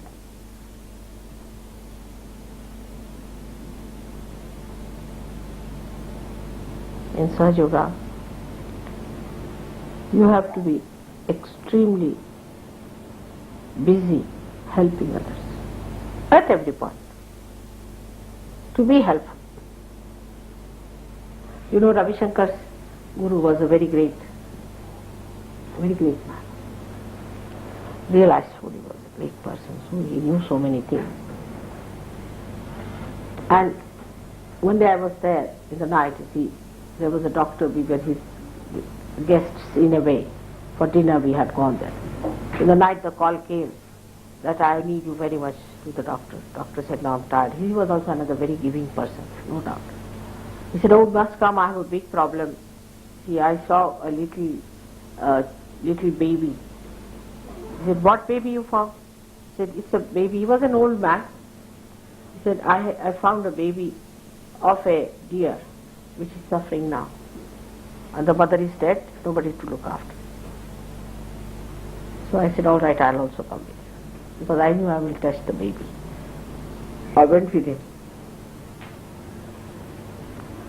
So he was sitting with a little thing in his heart. So the doctor said, "What are you doing?" He said, "I'm trying to give him my life, see if possible, so that when you come, at least to find him alive." Just like this, such love. So he took out the thing, doctor, his coat and all that. He said, "Order, put it on down."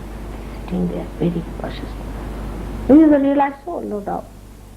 I put my hand on the thing and I caressed it. And it came to life and it started all right. He was very happy. He said, "You are a Devi, you are a goddess, I can tell you. But one bad thing you have done." I said, "What?" "You are married." I said, "But Devis must marry also." He said, "No, but supposing you are married a miserly man, then what will happen to you?" I said, "I will see to it that I don't marry a miserly person." That would be the greatest curse. He said, "I had the same type of a wife who was miserly. I'm fed up with her for the miserliness." So that is what it is. Miserliness should be hated, absolutely hated.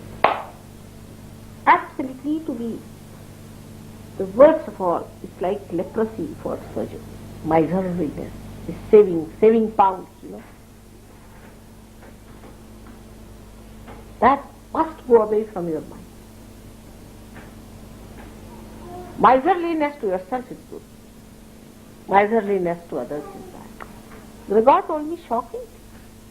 He said, "This is our culture." I said, "Your culture? What do you mean?"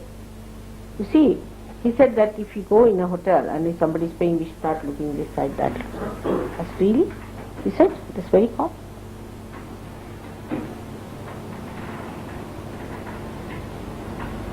You just can't believe it. If it is culture, it is the opposite of culture, whatever you may call it. It's not culture at all. Culture would be to come forward, "All right, I'll pay." But America is even worse. They'll say, "I paid for you yesterday, you paid today for me." I think absolutely disgraceful miserliness. But this is gracious. You see, when somebody is paying, you look at the other side. It may be gracious, and I don't know what to do. It is just the same. It's filth, I tell you. So compassion. Compassion has been. You may have to work till 2 o'clock, you may have to work at 4 o'clock, doesn't matter. You have to work, you have to work, you have to work. Because compassion itself is joyful. Because your spirit is the ocean of compassion. There's no other way to enjoy your spirit, but to give. Doesn't matter if you are not eating your food, doesn't matter. Nothing matters. Many a times you know that I don't have food for 24 hours, sometimes still I am living. It's not necessary for this body. The food of this body is compassion. That nourishes. So you have to be miserly towards yourself, but you must have compassion. Heart. Open your heart. Open your heart first to God for thankfulness.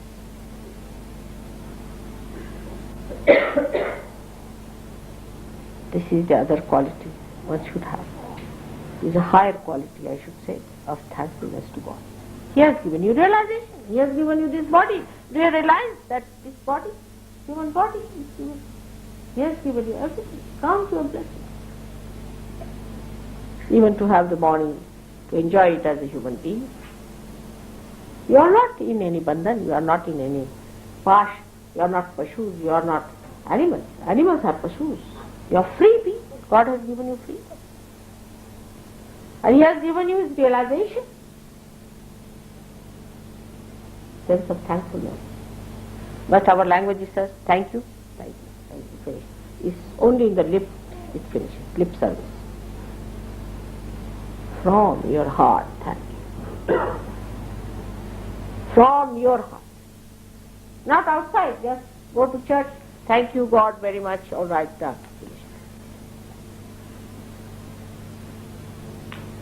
Is to thank you from your heart. Write praise, praise, sing praise, glory to God, to the great who has created us. Your disciples are sitting, and every moment when you are talking with him, say about Mother or about God, they'll be amazed. It's only possible if you have sensitivity, if you have memory. The greatest miracle of this world is that everybody has to die and nobody remembers it. But the another one is that everybody is blessed by God, but nobody knows it. But you are so specially blessed.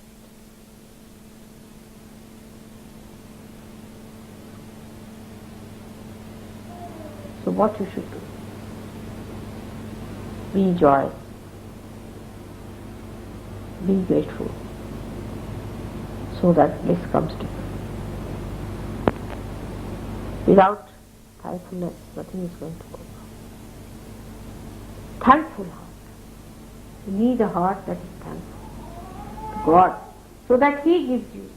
But when you give others, He will definitely give. But don't think it is your own. You are giving what God has given. So today I have told you eightfold movement. So you have become half moon, only in mind. And other half, keep it for the next Guru Purnima. Alright? So may God.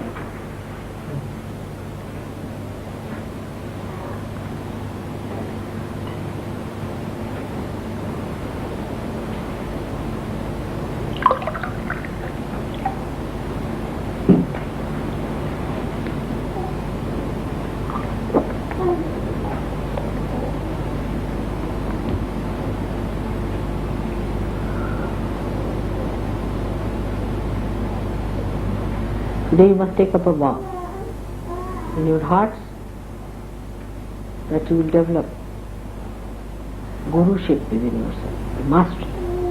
Mastery.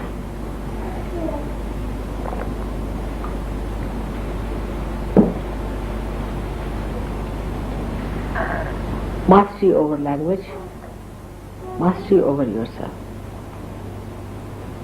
Now put your hand to your heart. Mastery over your body. Try to bend your body a little more, make it subtler, make it lighter, healthier.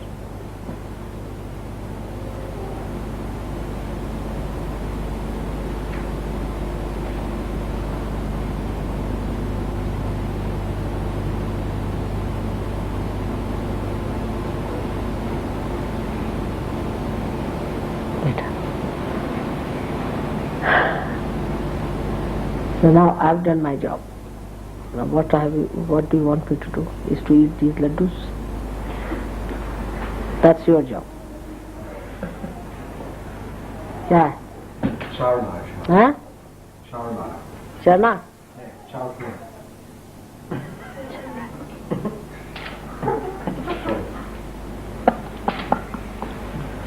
I told Rustam that they may not keep awake because tonight is the day when one should keep awake, so get some films.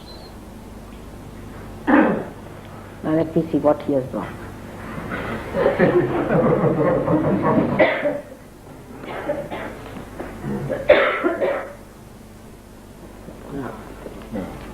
I go. That one is a good one. This I'll not see. Should we see? Okay. This is all right, but this is too much of a... This kind you may not like. And this is not... That one you should try. Let's see Lakshmi. But he's more sort of, you see, I hope it's not Lakshmi is in the right sense. So should I take one for all of you? So I break my fast. No.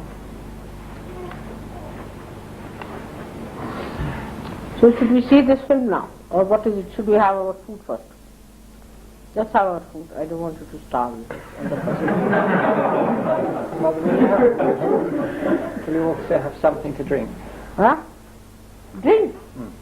This is to drink. This is a token. This is a token gesture from us all. Turban.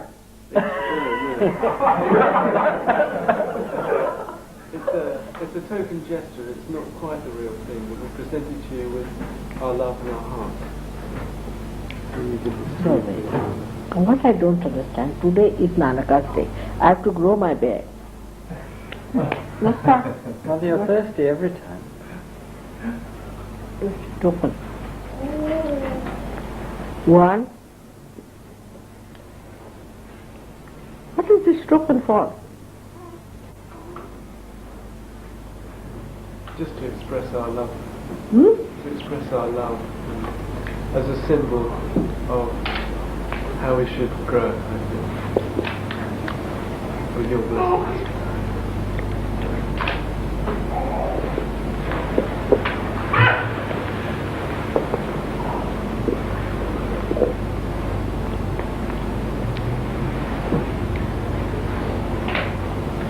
I hope nothing dangerous.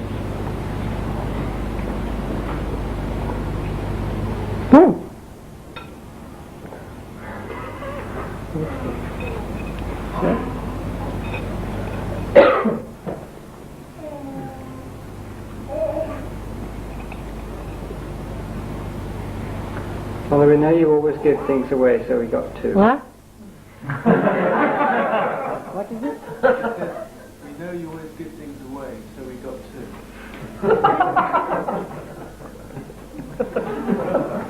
I don't give away things which you give me.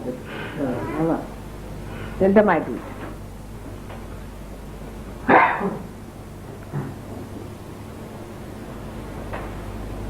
That's for your chana. Huh? That's for the chana. Chana. So we better have it here. Because this we can use for chana and this for my water. That's all I need. Very good idea. Made in India? Very good idea. Wonderful. For chana and for water. Beautiful. Beautiful. Thank you very much. Please, my dear. That's all a guru needs. Chana and water. Finished.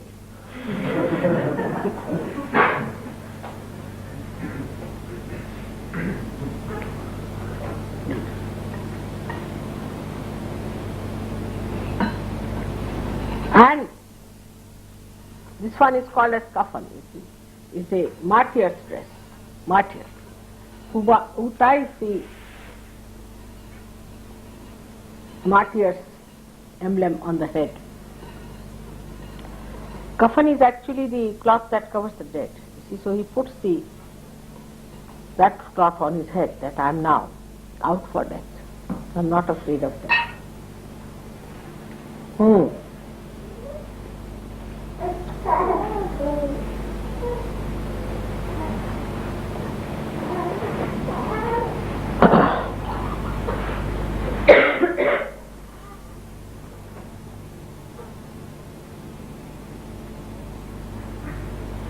Thank you very much. That's an ideal thing to do.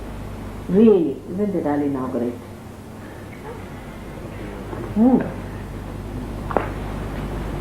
This will be in my personal archives, you see. And people will know that I used to eat chana from there and water from there, which was given to me on Guru Nanak's day. We have a system in India that we engrave everything. I don't know if you have here. It's a machine that engraves, so you put the date on the proper.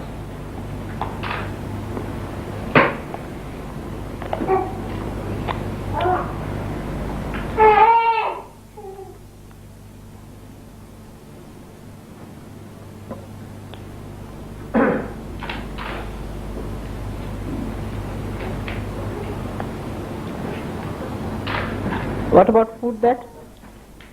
Mother, I don't know if it's appropriate, but perhaps after you've eaten we could have a small firework display in Today? honour of yourself and Guru and Today. today. This evening, perhaps after you leave. But I'm only worried about the neighbors. They should not complain because they must be sleeping by now. Well, it's very close to November the 5th, Mother, and they all seem to let fireworks off anyway. What about the 5th? I'm sure they're all expect that sort of thing at this time of year, Mother. Diwali. What did he say? But I'm going to be here for Diwali. Why not keep it? Did you wish, Mother? All right, we'll keep it for Diwali. Thank you very much. All the fireworks. All right, that is it. Let's have the food. And anybody has any questions, we can meet them. Anyway, but first somebody should try for the food. Now, who's going to get up? Labor saving. Now everybody need that.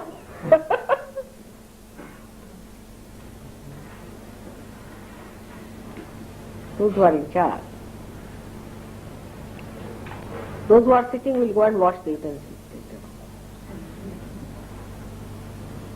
Those who will serve now will sit down, and those who are sitting now will go and clean the utensils. All right? Good idea.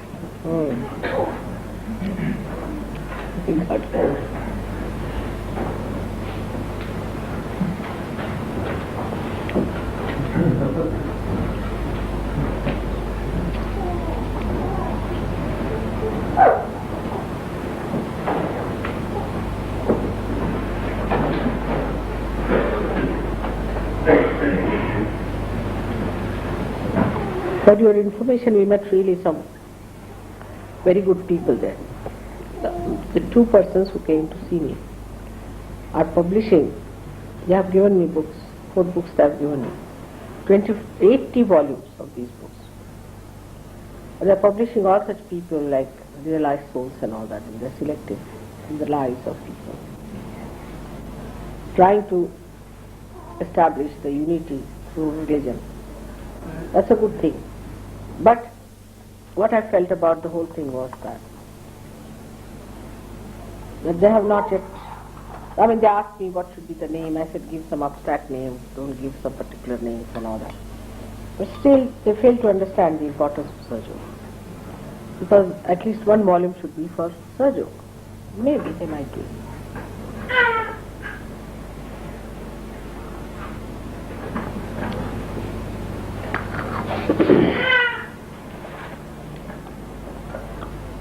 What was David Paul saying about the program? Did he tell you some? No, it wasn't in the range yet. I'm trying to get this boy from. We're trying to get this boy from Bedford to come. But they published a letter about Pradhan and so on, which I've got. So if they want to do it, I'll be quite free. Yeah. 3rd week. You tell David Paul that if they have to arrange it 3rd week. But 4th week I'll be leaving. Mother, would you like to have one more Caxton Hall program before you go back? Would you like one more program in Caxton Hall before going back? I told her 17th or something. That date. 19th. This Friday, I think, on the 19th. What did I date? I said 15th I'm busy. The 19th. 19th, yes, 19th. 15th I'm. Did you write a letter to that Sherry for someone? You have sent it. Then what did they say? All right, forget it. We do not have any people coming to Bedford meetings, Mother. We are having no people coming to Bedford meeting. Particularly after the letter that was published and the advert, we were expecting quite a lot of people. It's good in a way. Good in a way. You see, because they should know. The people may not come. It is dog in the manger policy. They had no business to misbehave. Should we change the meeting place also, Mother? Should we change the meeting place? Better change the meeting. Better change the meeting place. Better change the meeting place. Yes, there are people who will come, no doubt. But the problem is, you see, most of the people who came, they came for curing. They got cured and settled back. This is the problem, Mother, isn't They just want to get cured. They ask questions which are Mm. a little too low for us to answer.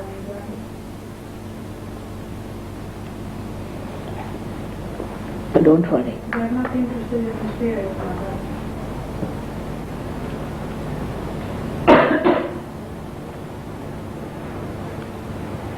I'm not sorry for them, but I'm sorry for people who are really interested in spirit, are taking to other spirits. Not bothered about them.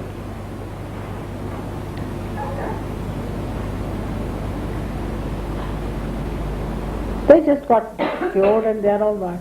But Cambridge is doing better. Yes, you know something also, Mother. It's all right. Makes no difference, you see. To have such a sheriff itself shows there must be something wrong with that place.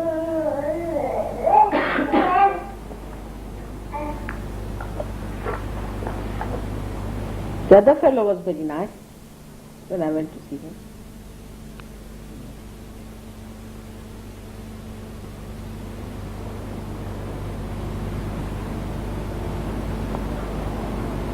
Don't try to borrow anything from anyone. It's not good. It's not good thing. Live with less, that you have with dignity and self-respect. I mean, this is so gross, I tell you. I don't know why to talk on those things on such a great day like this. Today is Mahapurnima, Sharad Purnima, such a great day. So many great saints are born on this day and are being born at this time. That's why 12:45 is the full moon day today. And we all have to put our attention to that. All these great saints. But unless and until you have a proper attention, you use praying even for them or doing anything for them, because nothing goes to them. And if you are on that mundane level, what can happen? Not all of you are there, but some are like that. Some are definitely in you. And if such people are here, they should leave Sahaja Yoga. They should leave this house. It would be better. Otherwise, I'll see to it that they leave. So be responsible. Be responsible. You find anything dusty or anything, clean it. This is your own house.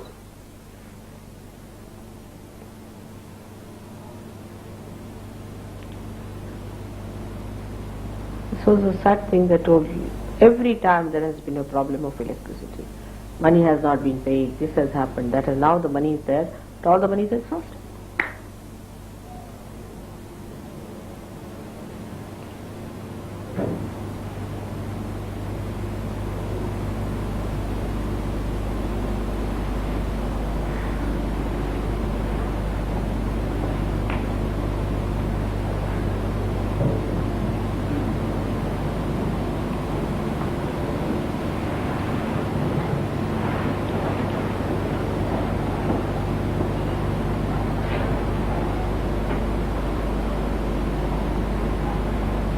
खाने का हो गया?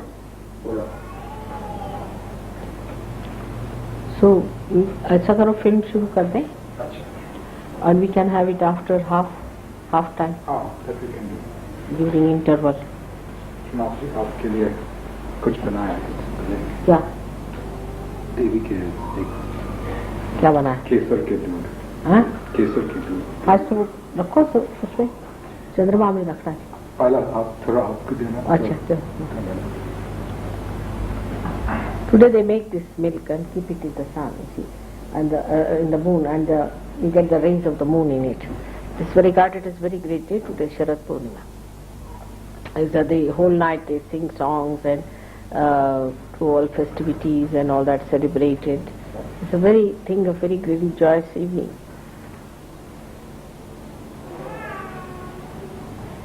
On this day, if you see Taj Mahal, it's the most beautiful sight that time. I mean, the moon is its best, but I don't know here. It's missing as usual, is it? See, 12:45 will be the full moon. It might not have risen also. Do you see it rising?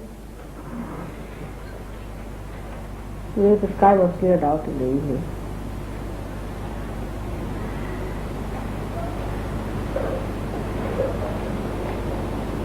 No? Not yet.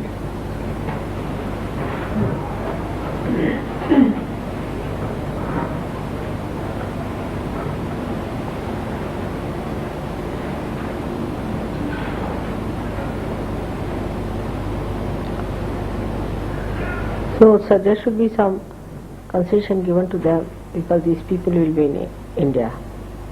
Those who are going to India should leave their possessions properly with other Sahajogis and someone who will be responsible. I have asked Nick to give responsibilities to different people here. But everybody must coordinate and cooperate and should not be obstinate and should not quarrel and fight and all those things. It's important. You see, when I go away, at least don't break Sahaja Yoga. But I had another suggestion that when I go away we can chalk out a plan by which we can go to other places like now Edinburgh. I was thinking if not possible Edinburgh we can go to Glasgow and do some work there. Some of you can go one Saturday, Sunday you can go to Brighton and help them there with their postering and all that. 3 months are there and we have lots of Sahajogis who are not going to India. So you plan out with all of them, you should have a meeting at least once a month in Caxton Hall, and all these places like Northampton you can go to. You can go to all these various places and chalk out a proper plan. If you Graham, you should do that. And also I have asked Harry to look after that side. Then you are here. What are you doing these days? Fine. All right, so you also help them. You see, like that. Those who are going to India, I cannot say, I don't know how many are going and what is happening, but those who are staying here, are you going to be here? All right. So, John, you will be here. You are coming to India. All right. Malcolm, you will be here. You are coming. All right. Phil will be coming. Don is coming. You are coming. You will be here too. What's happening to those people? We have to write an article? First time, Mother. Have you got the article? I've read it, but Yes, Mother, we've got it here. Oh, got it. So, we have to give an answer, you see, on this article. Got it. Alright, so we'll do it tomorrow. Would we still be using the building? Once we start that, we can zoom the building. Oh, no. So I can bring the Once you've got the technical, we'll go and rest. No, you see, not sitting there, so it's that building.